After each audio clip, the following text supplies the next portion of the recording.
Porque la tierra es mi casa, porque la noche es oscura, porque la luna es blancura que engorda como adelgaza, porque una estrella se enlaza con otra como un dibujo, y porque el escaramujo es de la rosa y del mar. Yo vivo de preguntar, saber no puede ser lujo. Yo vivo de preguntar, saber no puede ser lujo. Hoy los procesos de enseñanza y los procesos de aprendizaje que se llevan adelante en las escuelas de nuestro país y en la mayoría de los países de América Latina se ven fuertemente condicionados por los requisitos que se imponen desde los sistemas internacionales de evaluación. La CETERA viene trabajando hace ya muchos años sobre el tema de evaluación en general y en particular sobre las distintas pruebas estandarizadas, incluyendo las PISA, por supuesto. Incluso hicimos una investigación ya hace unos cuantos años con una experiencia de investigación, de evaluación participativa en distintas escuelas en provincia de Buenos Aires, en Entre Ríos, en San Juan, de las cuales pudimos sacar conclusiones respecto de cuál sería nuestra propuesta de una evaluación que sea efectiva en orden a mejorar la educación, a mejorar las prácticas pedagógicas, las prácticas didácticas y las prácticas institucionales. Siempre hemos cuestionado las pruebas estandarizadas porque creemos que no son capaces de detectar justamente los problemas que tienen, los obstáculos que tiene la mejora de los aprendizajes de los chicos, porque no pueden medir procesos, porque no pueden medir contextos, porque no son integrales, porque solo miden resultados de algunas áreas. En el caso particular de las pruebas PISA, además, creemos nosotros que tienen una connotación particular por provenir de una organización como es la OCDE, la Organización de Cooperación para el Desarrollo, que es una organización económica de los países centrales, que la integran 34 países, los 34 países más desarrollados del mundo, a los cuales van incorporando algunos otros que les interesa políticamente que estén, como es el caso de Chile en América Latina, y donde claramente cuando uno lee los documentos de educación de la OCDE puede detectar que lo que están tratando de medir esas pruebas es la capacidad de adaptación de los jóvenes, porque toman chicos de 15 años con independencia del nivel educativo en el que estén, para la flexibilización laboral. Y nos parece que, por más que esto se recubra de mucho discurso de igualdad y equidad en relación al acceso a la educación, el propósito manifiesto por la propia OCDE en sus documentos es lograr sistemas educativos que mejoren las condiciones de empleabilidad de las futuras generaciones para las necesidades de las empresas, no para las necesidades y derechos de los propios jóvenes, las necesidades de soberanía de las naciones o de la construcción de ciudadanía. Y es por eso fundamentalmente que las cuestionamos. Son un modo de expresión de concretar en un objeto de evaluación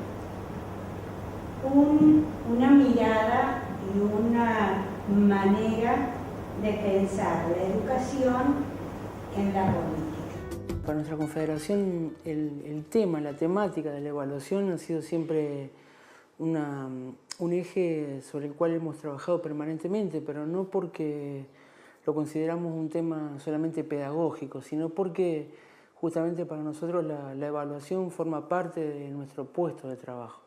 Es decir, entendemos la evaluación como dimensión constitutiva del puesto de trabajo docente. Por eso nosotros salimos a discutir mucho en este contexto, en el contexto actual donde se habla mucho de la evaluación, en donde proliferan incluso sistemas, dispositivos de evaluación internacional que intentan imponer una concepción de evaluación. Nosotros salimos a discutir ese tipo de concepción de evaluación que tiene que ver con la lógica de un poder dominante y no con la perspectiva de la evaluación como parte del proceso de aprendizaje.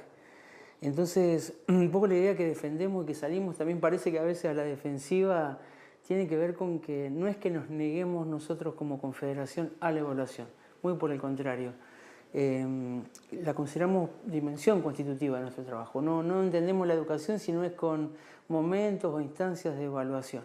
Lo que sí discutimos fuertemente son estos criterios que se nos intentan imponer con distintos mecanismos, ¿no? Que lo vemos tanto en las pruebas internacionales que conocía como las PISA, o bien en distintas jurisdicciones donde se intentan algunos gobiernos poner o imponer modos de mecanismos, dispositivos de evaluación que reproducen esas lógicas que tienen fundamentalmente que ver con la idea de evaluar desde el exterior de la educación y ligar los procesos de calidad a los procesos de evaluación. ¿Cómo articular todo esto en la construcción del movimiento pedagógico latinoamericano? Porque acá se dijo que las instituciones escolares son territorios de lucha y hay que empezar a buscar formas donde las buenas experiencias se conceptualicen, se comuniquen, se organicen y den una batalla transversal en todo el territorio y en diálogo con la política.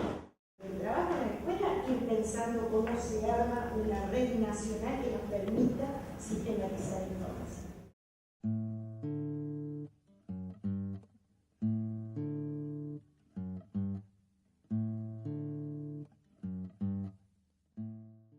En el mes de noviembre del año 2013 se firma un acuerdo paritario histórico para la CETERA, en el que se define un programa nacional de formación permanente y en ejercicio. Esta conquista es la resultante de una lucha que ha sabido sostener históricamente la CETERA sobre la necesidad de garantizar el derecho de los docentes a la formación permanente y de concebir a la misma como dimensión constitutiva del proceso del trabajo docente. La firma de este acuerdo paritario es muy importante, ya que en el mismo no solo se compromete al Estado con el financiamiento del programa a desarrollar, sino además se garantiza la participación de los sindicatos en la construcción político-pedagógica de los dispositivos de formación. Desde CETERA y desde las organizaciones sindicales tenemos el desafío de ser protagonistas en la construcción de las políticas públicas y de las políticas públicas educativas.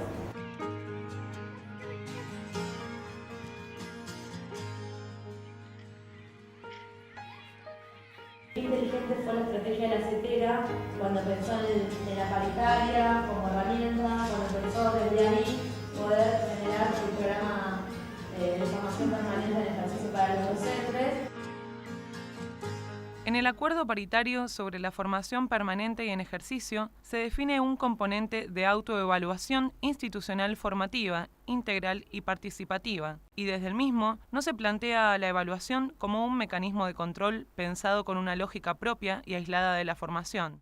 Por el contrario, en el acuerdo paritario queda bien expresado que es necesario plantear un sistema o dispositivo de evaluación como dimensión de un proceso más complejo que considera la evaluación, pero que no la ubica como un fin en sí mismo. La evaluación, nosotros tienes una herramienta propia de cuando discutíamos y tantas veces, y se sigue discutiendo en CETERA, en SUTEBA y más, el trabajo docente, los procesos de trabajo docente, la complejidad del trabajo docente. Me parece que es importante a considerar del Plan Nacional de Formación Permanente que genera un ámbito de intercambio antes inexistente, que es el de los directores entre sí.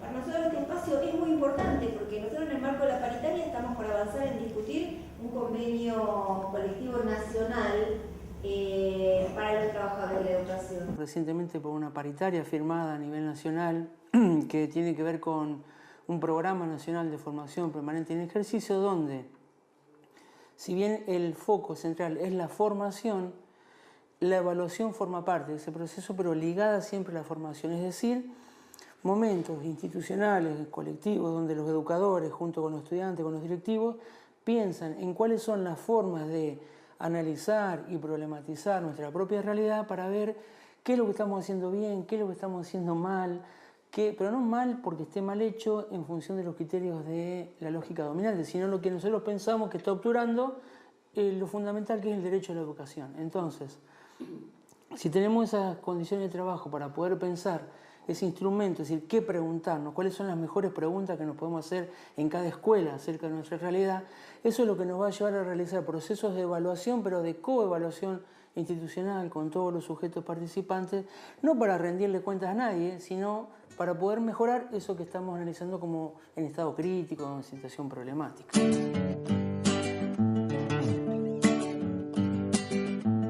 Yo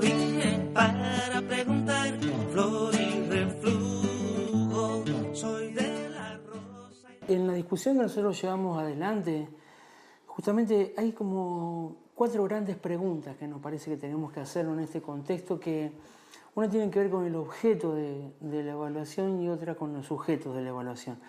En cuanto al objeto, decimos, bueno, ¿qué hay que evaluar hoy y cómo hay que hacerlo? Y en cuanto a los sujetos, nos preguntamos, discutimos, ¿quiénes son los que participan del proceso de evaluación? Y la pregunta fundamental es ¿para qué queremos evaluar? Porque si... ¿Cuál es el objetivo? Claro, si queremos evaluar para rendir y para demostrarle a los organismos internacionales de financiamiento que estamos cumpliendo con las tareas, la verdad que no nos interesa participar a nosotros, los educadores, a los estudiantes, a los padres de los procesos de evaluación. Ahora, si lo que estamos discutiendo, cuál es el proyecto nacional educativo que nos va a permitir avanzar hacia procesos de emancipación y liberación, bueno, por supuesto que somos los educadores, los estudiantes, los directivos, los funcionarios, los padres, las comunidades, lo que tenemos que pensar ya no en qué contestar, sino en qué preguntarnos para evaluar. Evaluar en este caso para mí es conocer, entender, comprender, interpretar colectivamente qué fue pasando con estas políticas que desde hace ya algunos años se están intentando implementar.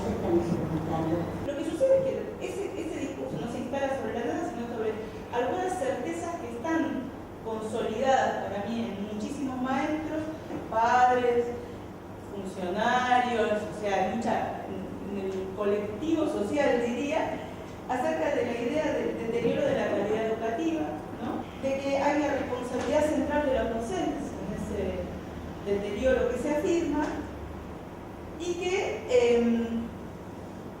también hay una responsabilidad en el deterioro de las condiciones materiales, obviamente no existencia de las condiciones materiales, sino las condiciones culturales de los sujetos que asisten a las escuelas, ¿no? La evaluación se la plantea como algo exacto, como si fuera algo propio, que tiene vida propia, y en realidad habría que enmarcarlo en los procesos de enseñanza. Discutamos los procesos de enseñanza y la evaluación como medio, como marco, como instrumento, como lo queramos llamar, en el marco de esos procesos de enseñanza donde queremos que todos y todas pueden aprender, de hecho no solo pueden, aprenden y tenemos que generar procesos de enseñanza-aprendizaje para que puedan construir otras cosas, otras prácticas en las escuelas, otras miradas, etc.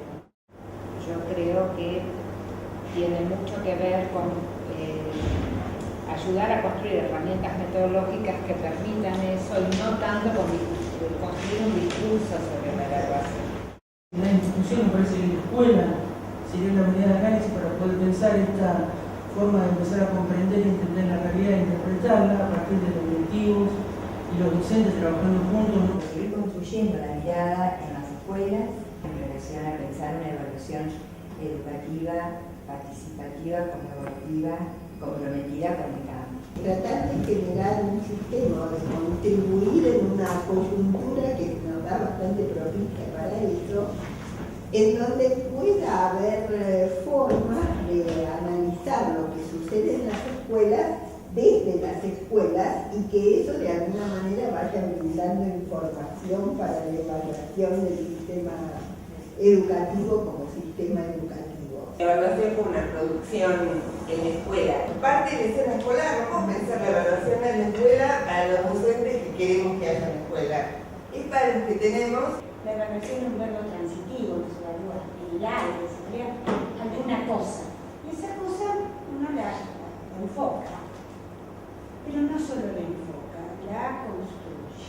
Es interesante y creemos que va a ser un motivo de construcción de propuestas alternativas, que estemos pensando en cuáles serían las propuestas que nos permitan avanzar en procesos evaluativos que realmente den cuenta de la situación de lo que están siendo las transformaciones de los procesos educativos en los países de la región, que en su mayoría han emprendido nuevas leyes, nuevas normativas, nuevas regulaciones laborales, incluso cambios curriculares, y que es muy importante que tengamos instrumentos propios que nos permitan detectar los avances y los obstáculos. Soy la pupila asombrada que descubre cómo apuntar.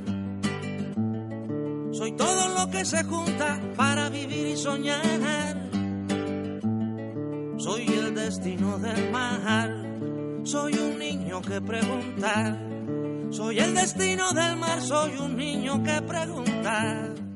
Las condiciones de cambio en el marco de las contradicciones y los conflictos sociales no funcionan, no operan solo dentro de la escuela. Son condiciones generales. La escuela es un escenario más del campo de lo social, digamos, y el pensar cómo hacer para que un maestro cambie, digamos, sus ideas, sus percepciones, sus creencias acerca del orden social, es una lucha que nos necesita también afuera de la escuela, no solamente adentro de la escuela. Es decir, que el conflicto tiene una dimensión histórica y de complejidad mucho más profunda, que no es solamente en la escuela. Las contradicciones y el conflicto de las condiciones de dominación se reinstalan, se recrean de una manera continua. De la autoevaluación, que me parece importante si se la liga con la política. Muchos de nosotros hemos protagonizado experiencias muy buenas, pero se agotan si no está la política allí articulando esa experiencia de ese colectivo de maestros traccionando en términos más macro. Se agota, porque esa experiencia que se consolida, no hay tiempos y espacios para conceptualizarla, no hay con quién otros dialogarla. Entonces me parece que la autoevaluación puede traducirse en una lógica que es, de algún modo, creer que los docentes por sí mismos, solos en las escuelas, pueden transformar, sí, quizás la práctica del aula, pero es relativo, porque esa práctica del aula, como vemos cuando hay buenas políticas, si no se articula con otras políticas, incluso con la micropolítica, la dirección de la escuela, los propios compañeros tienen enormes dificultades. Entonces, me parece que el tema de la autoevaluación hay que ver en qué lógica y siempre traccionando con las políticas que efectivamente son transformadoras si los sujetos que las protagonizan se sienten parte de ellas. ¿Cómo imaginar radicalmente la evaluación ligada a la disputa por la igualdad?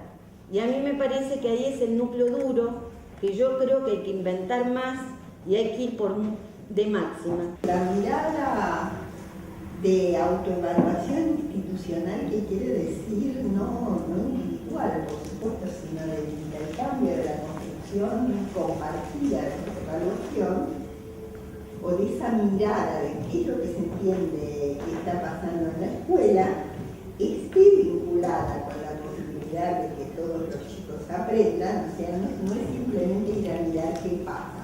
En realidad se trata de cómo la escuela se mira a sí misma. Digo porque la palabra evaluación está cargada con una enorme cantidad de connotaciones, y me parece que es importante poner el énfasis en que la gente que trabaja en la escuela conozca lo que pasa en la escuela en relación con cuestiones esenciales como el aprendizaje, y puede empezar a hacer ciertas incursiones, ciertos intentos de que los chicos de generar mejores condiciones para que todos aprendan. Hay problemas nuevos y los compañeros en esa coyuntura de la escuela tienen que poder interpretar que son complejidades nuevas de estar avanzando en la universalidad del derecho a la educación y que no son las complejidades del 90 donde los pibes estaban por fuera de la escuela, porque esas nos plantean un escenario totalmente distinto para adelante, con los pibes adentro que con los pibes afuera. Me parece muy importante reconocer, primero, pensar en la evaluación vinculada con la política de inclusión, entendiendo que inclusión quiere decir que todos los alumnos aprendan. O sea, no quiere decir que estén en la escuela solamente, sino que quiere decir que progresen en sus aprendizajes. ¿Cómo pensar el concepto de justicia social? Hasta ahora se ha hecho muchísimo, pero da la impresión que justicia social es distribución de bienes, de ingresos, de servicios, de derechos. pero la escuela justo opera sobre algo que no se distribuye, que no te enojes, la transmisión, el conocimiento y algo más, y un plus más, la transmisión en un sentido mecánico, digo, pero ese plus es justamente lo que queda fuera de esa justicia pensada en esos términos. En un momento se habló de inclusión, en otro momento se habló de igualdad, en otro momento se habló de justicia social. Me parece que fueron las tres categorías con las cuales se fue marcando desde dónde mirar eso que es lo que pasa en la escuela, lo que hay en las instituciones, los procesos de forma. No es mirarlos desde cualquier lugar, no es desde el rendimiento del plan de estudio, no es desde las notas escolares, no es desde el rendimiento en las pruebas, es desde aquí. Me parece que eso, compañeros, marca la diferencia, salta la santa, marca el lugar fuerte, que por supuesto no basta con decirlo así, sino vamos a tener que transpirar bastante en decir cuándo y cómo y de qué manera, no desde el ideal, sino quizás desde la realidad de situaciones, de experiencias concretas, los docentes y las escuelas caminan en función de construir justicia social, construir igualdad, porque puede haber hermosas experiencias pedagógicas, pero que no toquen estos núcleos, ¿sí? Es decir, que sean dirigidas, miradas, construidas desde otro lugar.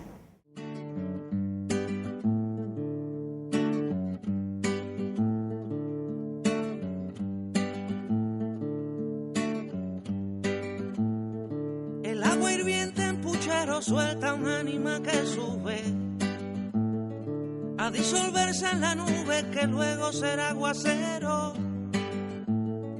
Niño, soy tan preguntero, tan comilón del acervo, que marchito si le pierdo una contesta a mi pecho. Si saber no es un derecho, seguro será un izquierdo. Si saber no es un derecho, seguro será un izquierdo.